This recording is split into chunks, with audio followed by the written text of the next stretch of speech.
histoires sont bien Au rythme de rencontres, d'échanges. la grande fête annuelle de l'histoire et des passionnés de l'histoire. Enseignants, chercheurs, Le grand lieu d'expression et de débat lecteurs, amateurs, sur tout ce qui se dit, curieux, rêveurs, sur tout ce qui s'écrit, qui aident à prendre la mesure des choses À éclairer le présent et l'avenir. dans l'espace et dans le temps.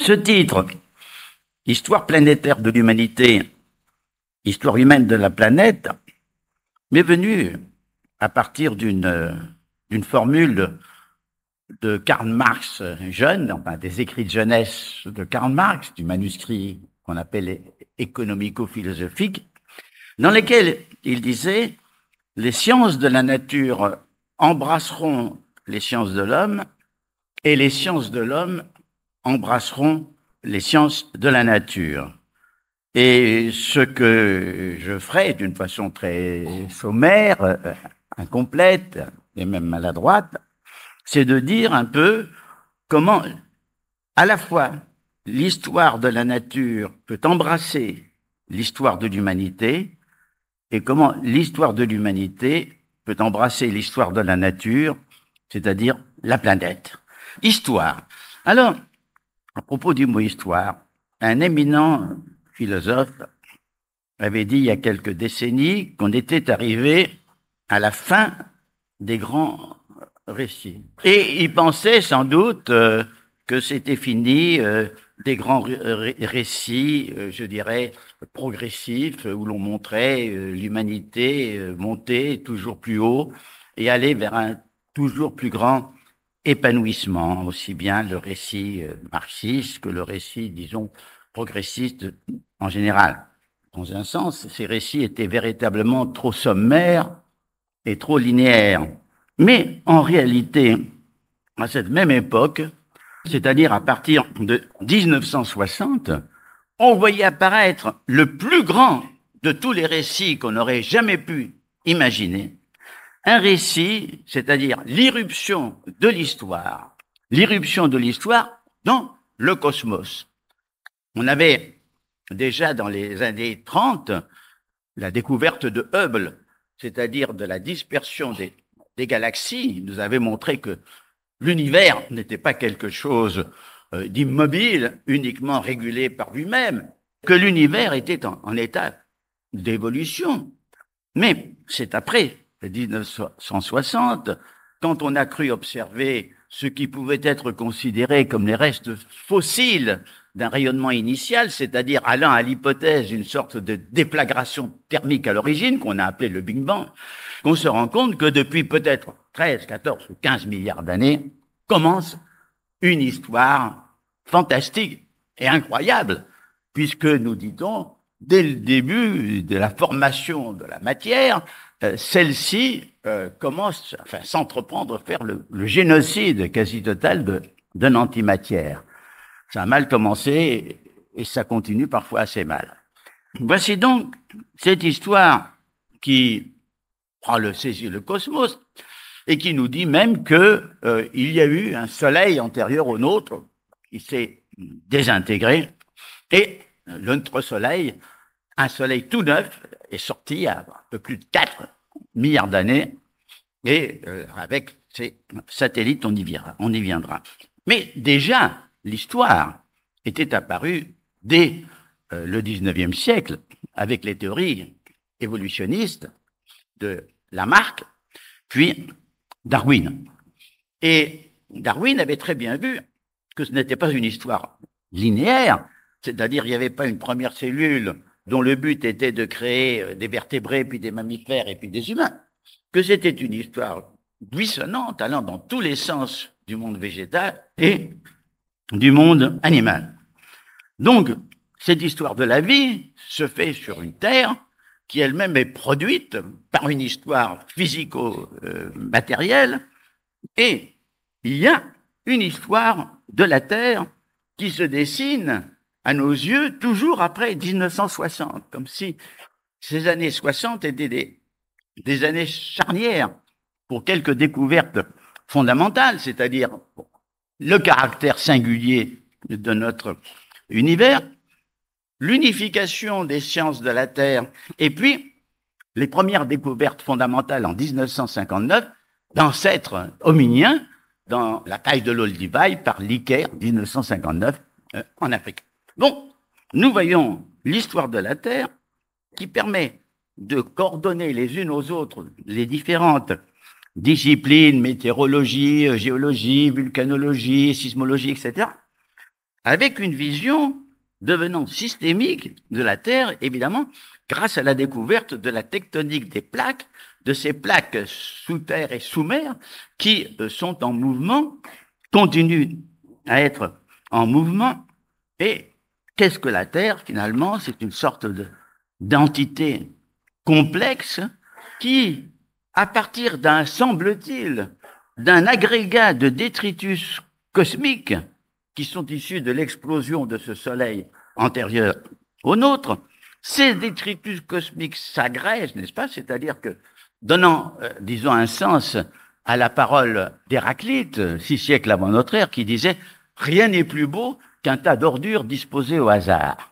Évidemment, ces ordures cosmiques s'assemblent et puis vont effectuer un processus d'auto-organisation de cette Terre dont nous savons qu'il y a un noyau, qu'il y a le manteau, enfin, avec tous ces caractères que nous connaissons, mais qui se sont formés justement au cours d'une histoire où la condensation des eaux a été très importante, où la formation puis la dérive des continents a été très importante, où cette Terre elle-même est agitée donc de mouvements latéraux et de mouvements verticaux dont sont issues les grandes chaînes montagneuses.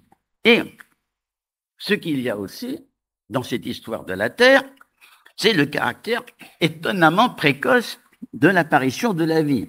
Plus de 3,5 milliards d'années, semble-t-il. Il faut toujours dire semble-t-il, puisque vous savez que toujours de nouvelles découvertes reculent dans le temps les suppositions que l'on fait pour l'apparition de telle ou telle formation nouvelle. Donc, cette vie jaillit comment? Il y a 2 thèses en présence. L'une, elle naît à la surface des eaux, dans des conditions d'orage, d'éruption, d'écorration tourbillonnante, et l'on peut imaginer qu'un tourbillon de molécules ou de macromolécules finit par s'auto-organiser et donner naissance à une entité nouvelle dotée des qualités propres qui sont les qualités de la vie. Mais il y a aussi la deuxième thèse qui est celle des sources chaudes profondes dans des profondeurs sous-marines d'où auraient pu sortir et se former des archéobactéries. Toujours est-il que pendant 1 milliard d'années, sur Terre, sous terre, dans les eaux et dans les airs, ce sont les bactéries qui se sont répandues sur la Terre. Vous savez que les bactéries, si diverses soient-elles, ne constituent pas des espèces différentes. Elles peuvent toutes communiquer entre elles et elles se reproduisent par scissiparité en se divisant. À ce point que certains théoriciens ont pu penser que notre univers était bactériel, que en somme, l'ensemble des bactéries formait une sorte de grande entité, de grand être, et que ce grand être, peut-être, nous contrôlait nous-mêmes.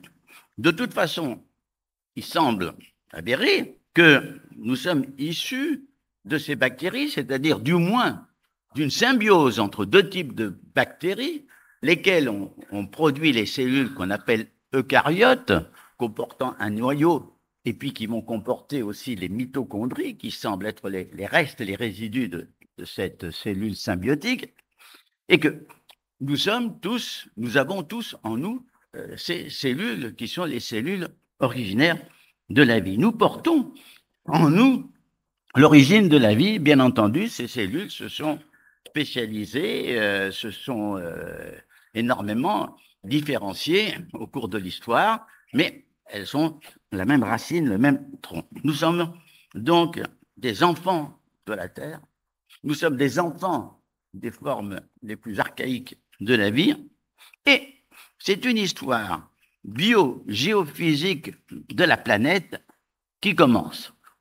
Les sécrétions et les déchets bactériens modifient leur environnement, Et comme l'a bien indiqué Pesbrooks, biogéoscientifique, dont un livre a été traduit en français sous le titre Vive la vie, nous savons que les végétaux, en se multipliant et en sachant les premiers capter l'énergie solaire, vont produire de l'oxygène dans une atmosphère qui en était dépourvue en absorbant le gaz carbonique, et que cet oxygène, poison des êtres anaérobies, c'est-à-dire qui ne peuvent pas vivre dans ces conditions, devient le détoxifiant nécessaire des animaux aérobies, comme nous-mêmes, qui, l'absorbant par les poumons, le faisons circuler à travers les vaisseaux de notre sang et qui permettent de nettoyer et de décrasser nos organismes et nos cellules. Nous savons que les calcaires sont constitués par une accumulation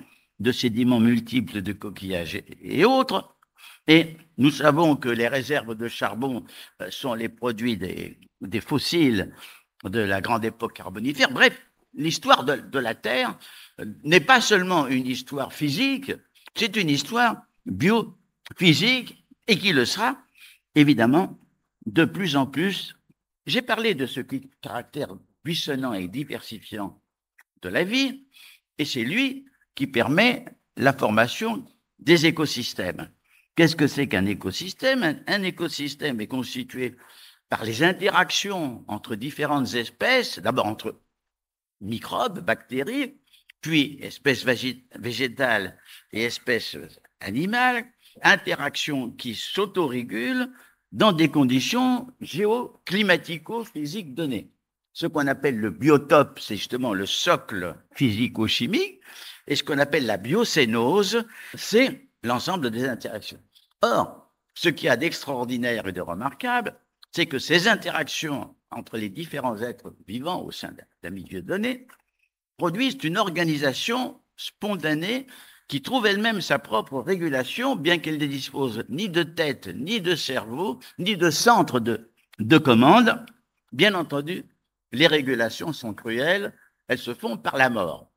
Elles se font par la mort. D'abord, il y a ce qu'on appelle la chaîne trophique, chaîne nutritive des écosystèmes, qui est une chaîne de mort, puisque effectivement, des insectes ou des animaux végétariens mangent des plantes. Ces insectes et ces végétariens sont eux-mêmes mangés par des prédateurs. Ces prédateurs, éventuellement, peuvent être dévorés par de grands prédateurs. Et les grands prédateurs, lions et même humains, en se décomposant, font le régal d'un grand nombre d'insectes nécrophages et de vers. Et même leurs sels minéraux s'en vont nourrir les racines des plantes. Vous avez donc ce cercle de vie dont l'envers est un cercle de mort. Ce qu'il faut dire aussi, c'est que, en se diversifiant, en se répandant sous des formes diverses, eh bien, les écosystèmes liés entre eux constituent la biosphère. On peut dire que déjà une très importante biosphère existe dès l'époque secondaire et va encore se différencier. Et puis, vous savez que les aires et les sphères de la vie, les sphères aussi de la Terre, tout ceci va se modifier en fonction des réchauffements et des refroidissements de la planète. Évidemment, tout ça va être commandé par des processus, je dirais quasi cosmiques, quasi physiques, n'est-ce pas, qui sont liés à la planète, parce que finalement, cette planète n'obéit pas à un ordre éternel impeccable. Aujourd'hui même, on considère que son mouvement, si on considère des centaines de millions d'années, est un mouvement chaotique, c'est-à-dire qu'elle n'a pas toujours tourné à la même vitesse autour d'elle-même et autour du Soleil. Il semble même qu'il y avait un cycle de 23 heures. Et puis, il y a une variation de son axe. Et enfin bref, l'histoire de la planète est une histoire extrêmement tourmentée et une histoire événementielle. Les événements, dont on recommence fort heureusement à reconnaître l'importance en histoire, les événements commencent à jouer dans l'histoire même de la vie, c'est-à-dire de la Terre. Il est attribué aujourd'hui très probablement l'extinction des dinosaures à l'arrivée d'une comète, d'un astéroïde, enfin assez puissant, pour pouvoir pendant un certain temps répandre un brouillard épais sur la Terre, faire que les dinosaures, ces gros végétariens privés de nourriture, vont s'éteindre, mais que leurs cadavres vont faire les délices de ces minuscules mammifères qui commencent à se répandre à l'époque. Or, vous le savez, ces petits rats, ces ratons, ce sont nos ancêtres. Et on peut dire que s'il n'y avait pas eu donc ce cataclysme biologique, la disparition, peut-être que les mammifères n'auraient pas pu se développer, et peut-être même que le rameau anthropoïde, que le rameau de la vie ne serait pas apparu. Et puis, ce qui est aussi très remarquable, qui avait été toujours plus ou moins occulté par les théories évolutionnistes, comme celle de Darwin, expliquant l'évolution par variation, sélection, c'est que ces variations correspondent parfois à des véritables réorganisations créatrices dans l'histoire de la vie. Et la création, par exemple, des vertébrés, l'apparition des mammifères, tout ceci correspond à des créations organisatrices extraordinaires, comme l'a montré Jay Gould. Donc, nous avons un scénario où donc vous avez une biosphère et au début de l'ère quaternaire, à la fin du tertiaire, vous avez une Terre très variée avec des climats extrêmement différents, comme des sortes de conditions qui vont rendre possible l'apparition et le développement de l'humanité. Ceux qui ont encore une vision providentialiste vont dire, mais ce n'est pas par hasard que effectivement, il fallait d'abord qu'un créateur dispose tout ce qu'il fallait pour que dans une forêt, dans les forêts tropicales de l'Afrique, se crée une sorte de jardin d'Éden, c'est-à-dire cet endroit, ce lieu protégé où les chimpanzés ou les grands singes peuvent vivre tranquillement sur les arbres, à l'abri des prédateurs, se nourrir de noix de coco, de bananes, et parfois pour s'amuser, faire la chasse à des petits cochons sauvages, car telle fut la vie, du moins la vie des chimpanzés. Autrement dit, des conditions écologiques extrêmement favorables. Mais ce qui est d'étonnant, et puis vous savez que les chimpanzés ont 98% des gènes communs avec l'humanité.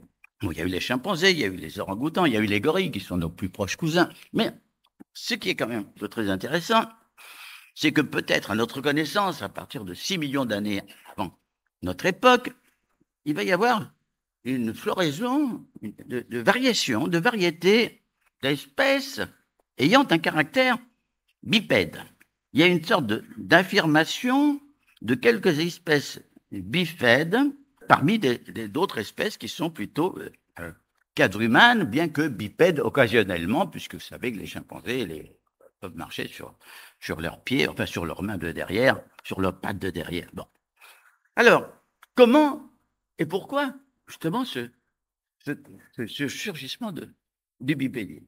Alors, l'explication qui semblait tout à fait rationnelle, et l'explication qu'a bien défendu Coppens, c'est, avec notamment cette trouvaille de Lucie, c'est que les bipèdes sont trouvés dans la partie de savane de cette région de l'Olduvai, alors que dans la partie forestière, il n'y a pas de trace de bipèdes.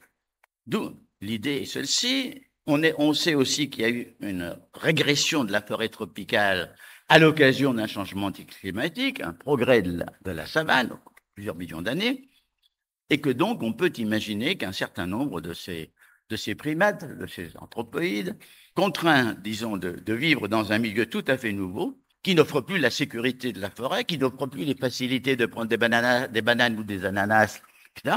Bref, dans ces nouveaux, sont contraints par une sorte de défi et de stimulation à se débrouiller, à produire des outils qui sont en même temps des armes, à chasser. Bien entendu, ils courent le risque d'être chassés, il faut qu'ils apprennent à courir, donc ils développent la bipédie, il faut qu'ils développent leur ingéniosité, il faut qu'ils puissent construire des abris, etc. Bref, c'est le défi d'un environnement brusquement hostile qui expliquerait le surgissement de l'humanité. C'est une thèse du reste que j'avais repris dans mon livre « Le paradigme perdu, la nature humaine », tant elle semblait rationnelle et fondée. Or, il y a eu, depuis Michel Brunet, autre chercheur français, a découvert Tchad, une zone forestière, contemporain de Lucie, reste d'un bipède qu'il a baptisé Abel. Il y avait sûrement un Caïn quelque part. Et puis, encore plus ancienne, c'est la découverte, oui, Abel, c'est 2 ou 3 millions d'années, c'est d'Ardipithèque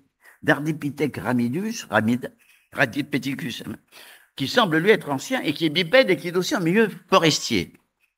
Alors, il y a quand même, il faut peut-être complexifier, n'est-ce pas, cette idée, ce problème tellement fascinant, n'est-ce pas, du surgissement de l'humanité dans un processus qu'on appelle l'hominisation. Et il faut vous rappeler qu'il y a pas si longtemps, il y a encore 50 ans, l'idée commune, c'est quoi? C'est Homo sapiens surgit avec son cerveau, son intelligence, et puis il fait des outils, et puis il fait des tombeaux. Bon, c'est comme ça. C'est-à-dire une explication totalement déshistorisée. Alors que maintenant, bien qu'on ait que quelques jalons extrêmement rares, et maintenant, on peut quand même voir qu'il y a toute une histoire complexe, multiple, de plusieurs millions d'années. Et donc, que s'est-il passé? Peut-être que parmi ces variations, il y a une, 2 ou 3 espèces qui ont fait un choix. Le choix bipède. Qu'est-ce que veut dire le choix bipède en forêt? Ça veut dire qu'on continue à pouvoir grimper aux arbres, hein, on n'a pas perdu cette qualité. Mais, bien entendu, on peut beaucoup mieux user de la main pour faire des outils, et le développement de la main permet l'opposition du pouce. Alors que d'autres préfèrent rester aux arbres et faire comme Tarzan, aller de branche en branche. Mais il est très possible que cette thèse soit complémentaire de celle de Coppens, de celle qui est admise, c'est-à-dire la bipédie a pu apparaître et se développer en forêt, dans une pluralité d'espèces assez voisines les unes des autres, mais c'est dans la savane que véritablement le défi a pu jouer pour que se développe cette dialectique main-cerveau. Cela dit, il faut, pour être exact, voir qu'aujourd'hui, comme les travaux de Frédéric Julian sur des chimpanzés bonobos nous montrent que ceux-ci ont des techniques, ont des outils, qu'ils font avec du bois, n'est-ce pas, avec des branches d'arbres, que ceux-ci ont même des traditions culturelles ou proto-culturelles, c'est-à-dire ils se transmettent des façons de travailler ces outils de génération en génération. Bref, mais de toute façon, ce qui va véritablement différencier, c'est ce processus d'hominisation qui va s'accélérer évidemment il y a 1 ou 2 millions d'années. C'est un processus, semble-t-il, on est toujours là, on n'a jamais de certitude. Comme dit Brunet, l'absence de preuve n'est pas la preuve de l'absence. Hein. C'est-à-dire qu'il ne faut pas partir des découvertes pour penser que ce qui n'est pas découvert n'existe pas. Bon.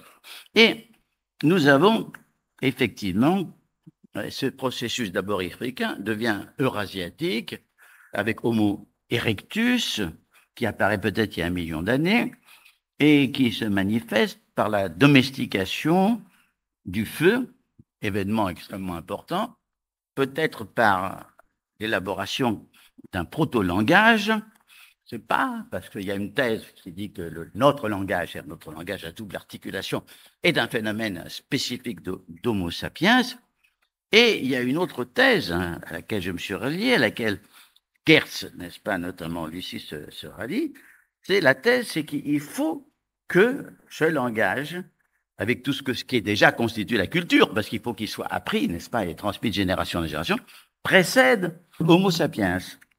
Et la thèse est à peu près celle-ci. Déjà, Hockett et Asher, qui avaient fait une étude là-dessus en 64, ils disaient « La valeur de survie des grands cerveaux est évidente si, et seulement si, ils ont déjà accompli l'essence du langage et de la culture. » Parce que notre néocortex, qui s'est accru en interaction avec la culture, est incapable de diriger notre conduite ou d'organiser notre expérience sans la gouverne fournie par un système de symboles signifiants. Ce que dit Geertz. Autrement dit, privé de culture, Sapiens serait un débile mental, incapable de survivre, sinon comme un primate de plus bas rang. Ce qu'ont démontré d'ailleurs tous ces enfants loups, tous ces enfants abandonnés au cours de l'histoire en Inde, voire même en Europe, qui, au-delà d'un certain âge, était devenu incapable d'apprendre le langage. Alors, je reprends cette thèse en disant, il est bien évident que le gros cerveau de Sapiens n'a pu advenir, réussir et triompher qu'après la formation d'une culture déjà complexe, et il est étonnant que l'on ait pu si longtemps croire exactement le contraire. Et on continue du reste à le croire. Et alors, on voit, et ça c'est important du point de vue philosophique ou théorique, on voit que le rôle de la culture, qui avait été insoupçonné encore tout récemment, a été capital pour la continuation de l'évolution biologique jusqu'à Sapiens, c'est-à-dire c'est à ce moment-là que notre cerveau apparaît, et d'où la formule que je me suis permis d'écrire. L'homme est un être culturel par nature parce qu'il est un être naturel par culture, c'est-à-dire que vous voyez que cette disjonction entre nature et culture, à mon avis, est absolument aveugle. Et ce qui est remarquable dans l'humanité, c'est ce que j'ai pu appeler l'unidualité, c'est-à-dire il est à la fois totalement biologique et totalement culturel, à 100% l'un et l'autre. Et la culture, c'est quoi? La culture, c'est évidemment sa squelette, son noyau dur, c'est le langage.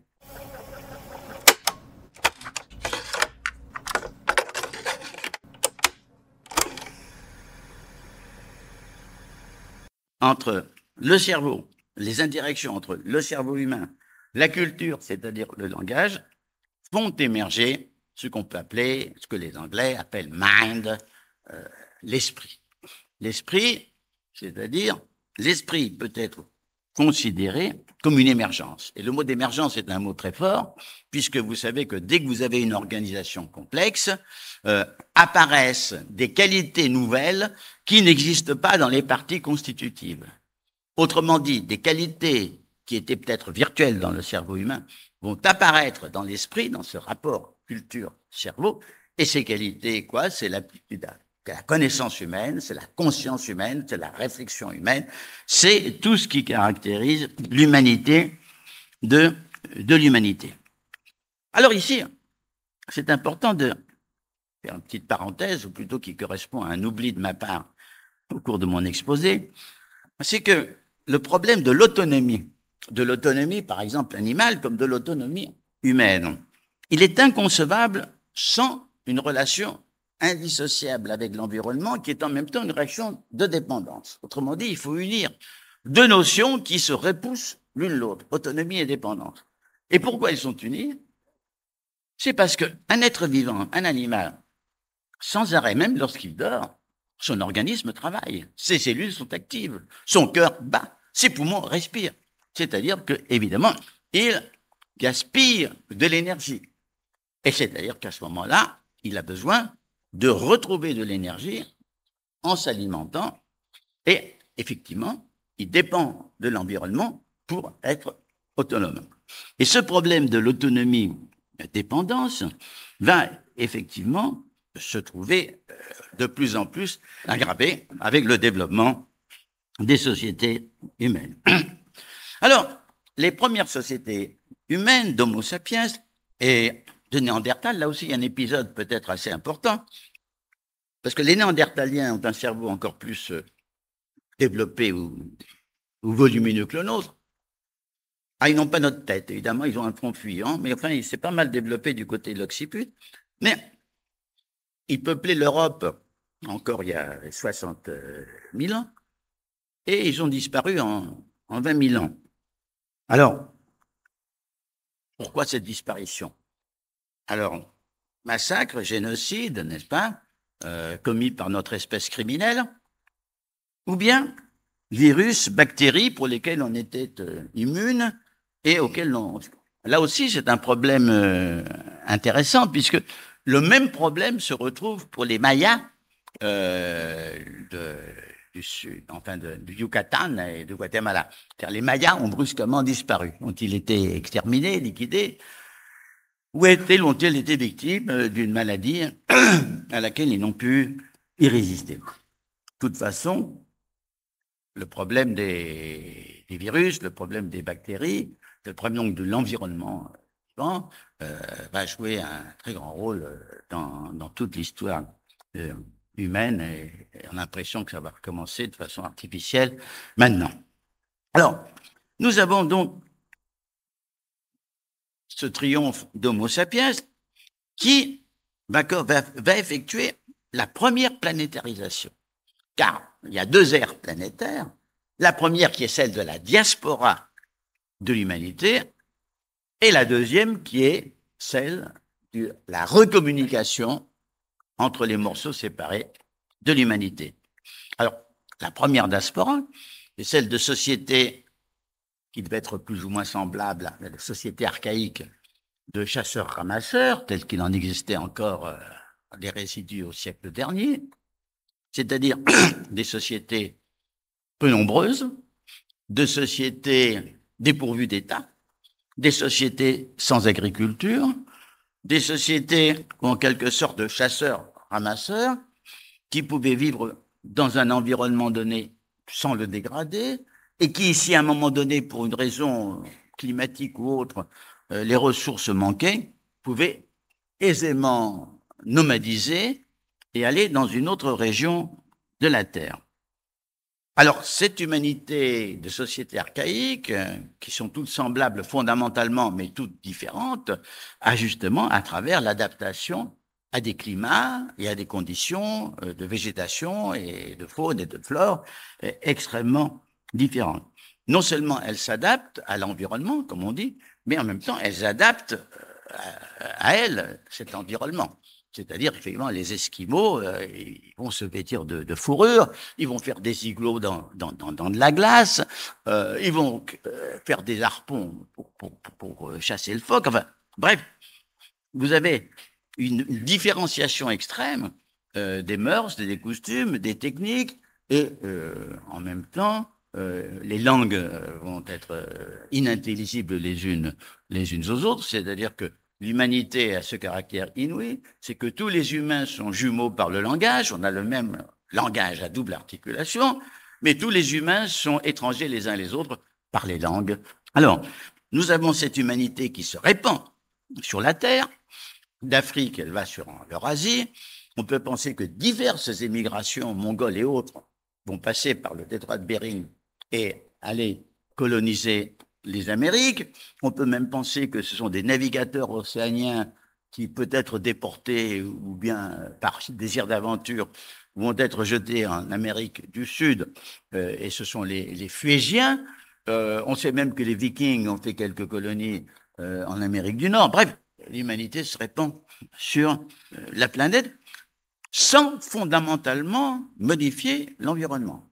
Elle est plutôt caractérisée par son aptitude à s'adapter et adapter à elle l'environnement, mais sans la transformer. La transformation de la nature correspond à l'histoire proprement humaine. Bon, qu'est-ce qu'on appelle l'histoire? Puisque dans le fond, les sociétés archaïques, elles ont eu une histoire, elles ont évolué.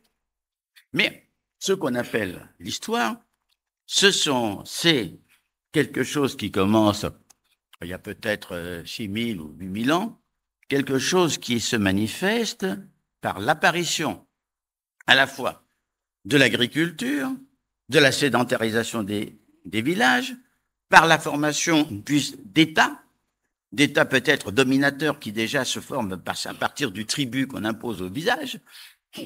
C'était Franz Oppenheimer qui avait imaginé la naissance de l'État comme à partir du tribut que des tribus pillardes imposent à des agriculteurs sédentaires, un peu le scénario des 7 samouraïs ou des 7 mercenaires, et peut-être aussi avec le développement, parce que c'est pas seulement la domestication des végétales, il y a aussi la domestication animale, l'ère pastorale, et sans doute la domestication du cheval joue un rôle énorme dans l'histoire, puisque évidemment des conquérants à cheval peuvent très aisément dominer des populations assez séparées les unes des autres. C'est-à-dire que l'histoire, elle commence au galop du cheval, elle commence et avec la formation des États qui vont tout de suite se faire la guerre. Dans ces guerres, et on se rend compte qu'il faut faire entrer cette idée de auto-éco-organisation des sociétés, c'est-à-dire que l'autonomie des sociétés, et alors ça des sociétés urbaines, c'est-à-dire de dizaines de milliers, voire parfois de millions d'habitants, ont besoin d'être ravitaillés, ont besoin de nourriture, et vont avoir besoin aussi de matières premières, de fer. Bon, et ces sociétés, en cas donc de disette, d'inondation, de sécheresse excessive, vont se trouver privées de leurs ressources et vont avoir pour recours de faire la guerre aux autres sociétés comme prédateurs, et aussi le contrôle des matières premières, et aussi, bon, vous avez donc ce phénomène extraordinaire qui va se manifester rapidement par la formation de gigantesques empires qui pourront s'écrouler assez rapidement, sauf quand même quelques-uns. L'empire chinois qui dure quand même 5000 ans, l'empire égyptien qui a duré, je crois, 2-3 000 ans, l'empire romain, 1000 ans. Voilà. Vous avez donc l'histoire, ce véritable déchaînement. Mais ce déchaînement est quand même lié à une transformation de la nature.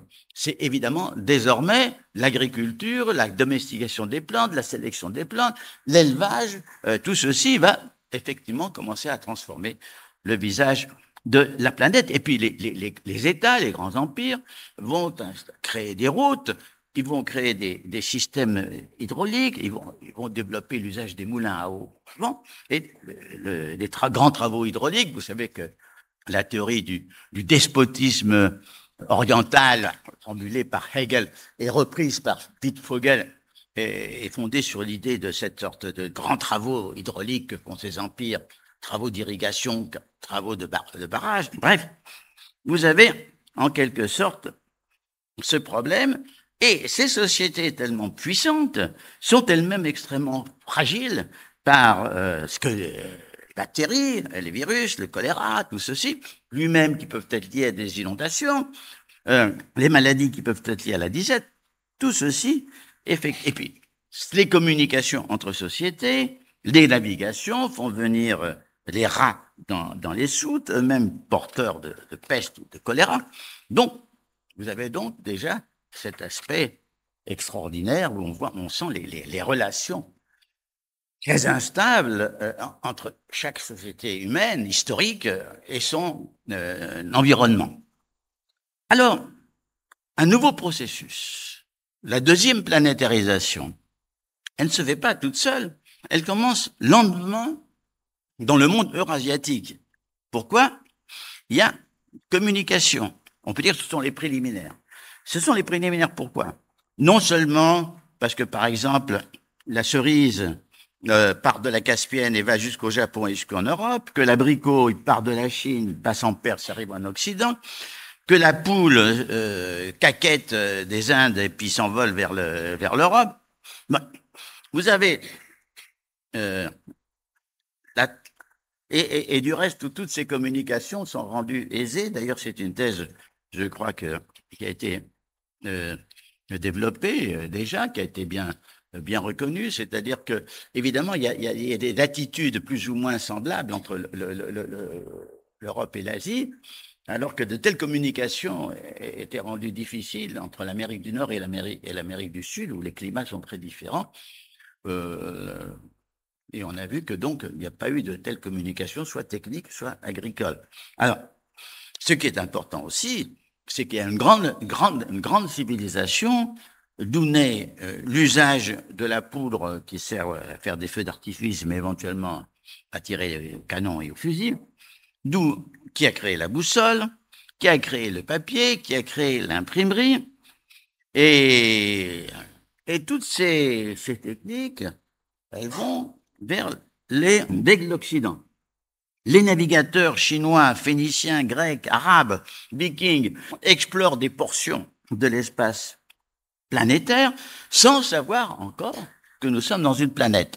Parce que la grande coïncidence, c'est que l'ère planétaire, disons, qui commence avec, si vous voulez, en 1492, avec l'irruption, n'est-ce pas, conquérante des Espagnols dans le Nouveau Monde, mais aussi la navigation de Vasco de Gama et de Magellan. Bon, cet événement du début du XVIe siècle coïncide à peu près avec la découverte de Copernic, c'est-à-dire que nous sommes dans une planète et non pas au centre du monde, que nous sommes dans une planète dépendante du Soleil. Et ceci, évidemment, est absolument capital pour donner deux sens à ère planétaire, d'autant plus que vous savez que le mot planète en grec signifie astre errant. Mais ce qui se passe, c'est que ce petit bout d'Eurasie qui est occupé par des petits États européens belliqueux reçoit du vaste Extrême-Orient les techniques qui vont lui permettre de réussir la connaissance du monde et d'arraisonner l'Amérique. Là aussi, il y a des thèses très très intéressantes. C'est pourquoi ces petits États réussissent à conquérir finalement le monde et d'abord à faire crouler deux empires gigantesques où dans les capitales, Cusco et Tenochtitlan étaient plus riches et plus importantes que Madrid, Lisbonne ou Paris. Alors, nous avons donc ce phénomène qui est le collapse effectivement de la civilisation aztèque et de la civilisation inca, deux collapses un peu différents de nature, parce que au Mexique, c'est Cortés qui rassemble, qui utilise des peuples subordonnés aux Aztèques, soumis, vassalisés par les Aztèques pour faire la conquête du cœur de l'Empire.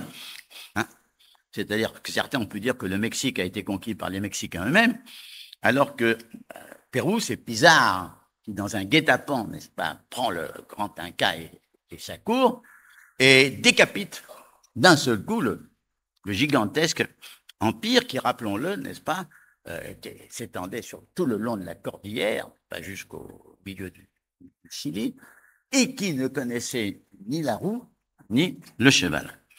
Alors, la deuxième planétarisation, ce qu'on peut appeler l'ère planétaire, de façon beaucoup plus pertinente que les temps modernes, hein, l'ère planétaire, donc, se développe.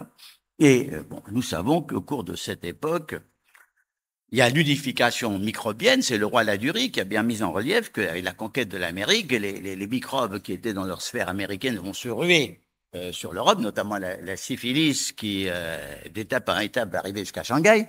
Et tous les microbes européens, la tuberculose et autres, vont frapper des populations qui n'étaient pas immunisées. Bon, vous savez, au cours de cette histoire, le rôle aussi des perturbations, des sécheresses. Là aussi, on a bien mis en relief le rôle de la disette de l'année 1788 comme une sorte de stimulant de cette révolte populaire hein, qui allait effectivement donner le 14 juillet et la prise de la Bastille.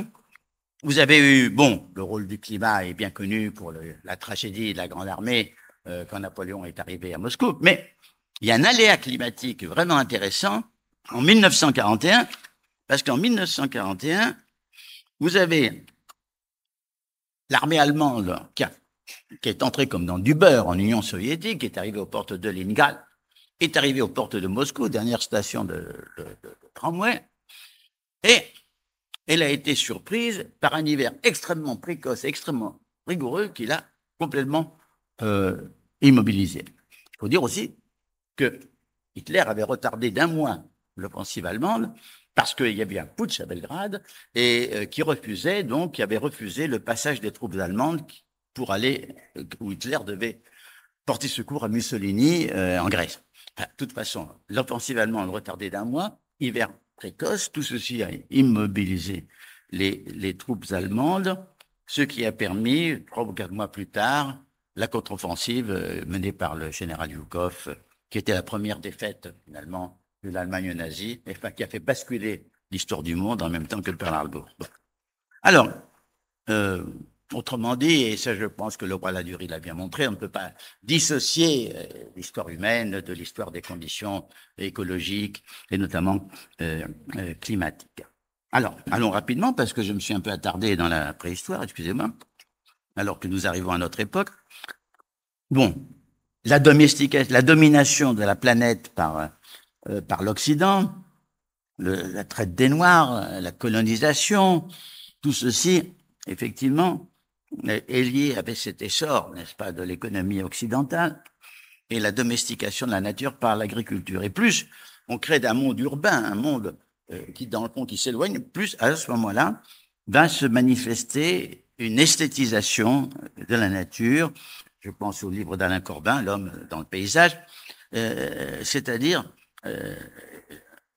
un sentiment de beauté qui a dû sans doute exister, mais qui se cristallise fortement avec, d'un côté, la beauté de paysages humanisés, ces parcs japonais merveilleux, de ces parcs aussi italiens extraordinaires, mais aussi des paysages naturels, sauvages, montagnes et océans. Autrement dit, plus on se détache de la nature, plus on s'en rapproche affectivement. C'est un mouvement que Rousseau, le romantisme, et aujourd'hui est devenu massif. Bon, alors, ce qui se passe donc à partir de la fin du 19e siècle et 20e siècle, je passe très rapidement, tout ça est très très connu, c'est l'industrialisation d'abord de l'Occident, puis d'une partie du globe, c'est l'hyperurbanisation, c'est l'agronomie, puis l'industrialisation de l'agriculture, voire même de l'élevage, où les animaux sont traités comme des purs objets, notamment les poulets, les porcs, les bœufs. C'est la disparition progressive de l'économie de substances, c'est l'exploitation intensive des mines de toutes sortes, c'est le développement des engrais chimiques, et jusqu'à ce que apparaisse en 1969-70 ce qu'on peut appeler la conscience écologique. La conscience écologique, dans le fond, elle jaillit avec un article d'Ehrlich en 1969 qui s'appelle « La mort de l'océan ». Article un peu apocalyptique, puisqu'il annonce que finalement, avec les pollutions, l'océan sera privé de vie. Plus de plancton, plus de poissons, plus rien. Prédiction un peu apocalyptique, un peu prématurée, mais disons, la dégradation du milieu naturel et corrélativement du milieu humain, la prise de conscience de ceci, c'est la conscience écologique, c'est-à-dire elle part à partir du développement d'une science qu'on appelle l'écologie, qui est la science des écosystèmes, qui devient rapidement la science de la biosphère à partir du moment où on pense que, effectivement, le péril est pour la biosphère. C'est les messages, ce sont les messages des années 70, Club de Rome, rapport Meadows, message très, très sommaire, mais enfin qui sonne l'alerte. Et vous savez que ce n'est qu'au cours des années 80, puis il a fallu les Tchernobyl, les Céveso et autres, les plus acides, et puis plus tardivement, l'idée que le réchauffement de l'atmosphère n'était peut-être pas seulement dû à un aléa naturel climatique, mais sans doute au développement des activités humaines. Et à tout ceci, vous avez la pollution des grandes cités, la pollution des nappes phréatiques, comme nous le voyons en France, les conséquences non seulement de la déforestation, mais de la désarbrisation, c'est-à-dire que les arbres isolés jouent eux-mêmes un rôle régulateur dans les paysages. Et disons, c'est qu'après, à ce moment-là, que l'humanité apparaît à la fois comme partie intégrée et désintégrante de la biosphère. La prise ou la soi-disant prise de position de la nature, qui était le but de la science, tel que l'avait formulé Descartes, Bacon, cette prise de possession par l'homme de la nature, par la technique, se traduit justement par la conscience, désormais, de cette dépendance. Cette dépendance est liée à ce développement de la volonté de puissance et qui était tout à fait ignorée dans les conceptions dominantes qui ne voient que des objets isolés sans leur contexte. Je crois que l'on peut dire que le principe de réduction qui essaye de comprendre les ensembles, non pas dans leur ensemble, mais à partir de leurs unités de base, et le principe de disjonction, c'est-à-dire qui connaît les choses en les découpant artificiellement, ces principes de disjonction et de réduction qui ont animé la science et la technique jusque le milieu du XXe siècle sont deux fléaux de la connaissance qui rendent invisibles les relations, les interactions, les rétroactions par rapport parce qu'ils nous privent de la connaissance du contexte et du global. Et ceci est visible aussi bien dans des choses extrêmement apparemment limitées, comme les remembrements ruraux qui font disparaître les chemins creux et toute une série de dispositifs qui permettaient des microclimats. Alors, nous sommes donc dans l'ère planétaire qui a commencé il y a quand même quelques siècles et dont ce qu'on appelle mondialisation n'est que l'aspect actuel, un aspect actuel manifesté par l'extension de l'économie libérale du marché sur la planète, notamment après l'effondrement de l'Union soviétique et l'ouverture à ce marché de l'énorme Chine, le développement des techniques de communication immédiate. Évidemment, il n'y a pas une mondialisation, il y a une mondialisation techno-économique, il y a d'autres mondialisations qui sont beaucoup plus modestes, malheureusement, comme la mondialisation des idées de démocratie, la mondialisation des idées de droits de l'homme, la mondialisation des idées d'autonomie des femmes, et la mondialisation, et disons l'idée d'une conscience de citoyen de la planète, qui se manifeste dans quelques avant-gardes, comme les médecins différents sans frontières, comme Greenpeace, comme Survival International, comme Amnesty International, etc. Et c'est-à-dire que nous sommes arrivés à un problème, je dirais, anthropologique, humain, fondamental, c'est le destin planétaire de l'humanité et l'absence de société-monde. C'est-à-dire que c'est là que nous avons l'absence de régulation, d'organisation au niveau mondial.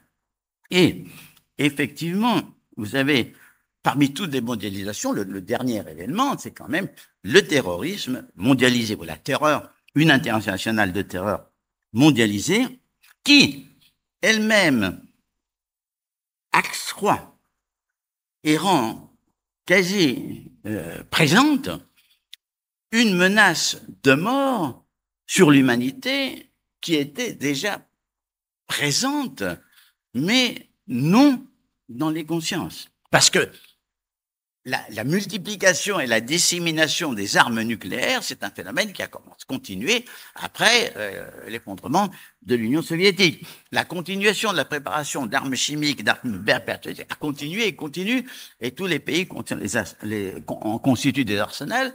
Et évidemment, aujourd'hui, on se rend compte qu'il suffit d'un groupe bien organisé, disposant des moyens financiers et techniques, c'est-à-dire pour pouvoir effectivement créer des événements terrifiants.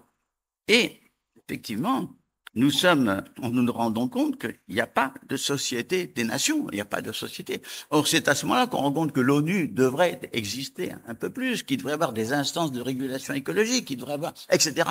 Mais que l'arme atomique devrait être bannie. Mais effectivement, nous sommes dans cet état et proche du suicide. Peut-être que c'est toujours au bord du gouffre que vient le salut, comme disait Hölderlin, n'est-ce pas? Plus ça croît le péril, plus ça croît ce qui saute. Peut-être, mais ce n'est pas sûr. Il y a un retard de la conscience qui est lié à l'infirmité de notre mode de connaître dont j'ai parlé. Et d'ailleurs, on se rend compte à Kyoto, n'est-ce pas, le retrait brutal du président Bush, n'est-ce pas, des accords qui avaient été conclus pour sauvegarder l'environnement. Et après, effectivement, l'explosion l'attentat du 11 septembre, l'idée, certains esprits ont dit oui, nous sommes tous citoyens américains, mais en réalité, l'idée est plus profonde. Nous sommes tous citoyens de la Terre, et les Américains, eux aussi, ont pris conscience qu'ils sont, d'une certaine façon, citoyens de la Terre, et ça peut aider, peut-être s'il n'est pas trop tard, pour affronter notre destin. En somme, pour conclure, il y a une histoire vivante de la planète dans laquelle l'humanité prend de plus en plus sa part et joue un rôle de plus en plus décisif, mais qui nous montre aujourd'hui qu'il y a une nécessité d'un double pilotage. Non seulement le pilotage par la conscience et par l'intelligence humaine, une conscience assez complexe, assez écologique, disons, mais aussi le pilotage naturel par les régulations naturelles. Vous savez que la biosphère, Lovelock a parlé de Gaïa, c'est-à-dire a donné la métaphore de la déesse mère des Grecs, Gaïa, pour parler de cette biosphère, cette nature qui est à la fois mère et marâtre, mais enfin qui a ses propres régulations et dont on ne sait pas si ces régulations ne craqueront pas. Bon. L'histoire planétaire de l'humanité fait que aujourd'hui, la planète est un vaisseau spatial ivre, une sorte de Titanic, propulsé par 4 moteurs, n'est-ce pas, science, technique, industrie, économie, profit, 5 alors. Bon, et donc, et évidemment privé de pilote, car rien de tout cela n'est régulé et n'est contrôlé par l'esprit humain.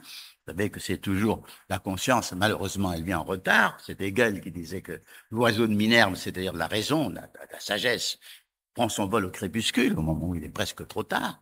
La conscience est tardive. Et il y a Thanatos, pour reprendre le terme grec repris par Freud, quand Freud parlait de...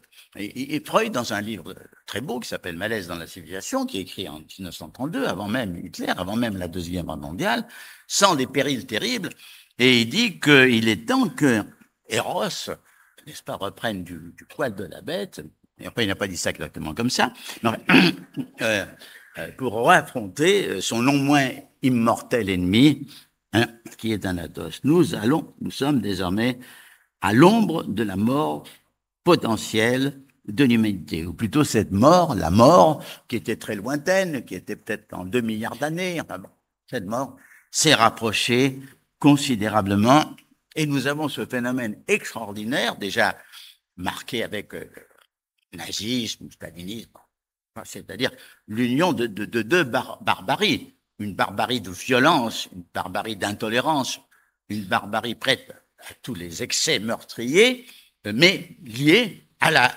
manipulation et au contrôle des techniques les plus raffinées. Si, par exemple, Auschwitz, c'était un temps organisé, une organisation de la mort devenue industrialisée, alors que en Union soviétique, c'était plus rustique, mais enfin, dans les glaces, n'est-ce pas, des camps de la Colima, n'est-ce pas, la mort fonctionnait très bien.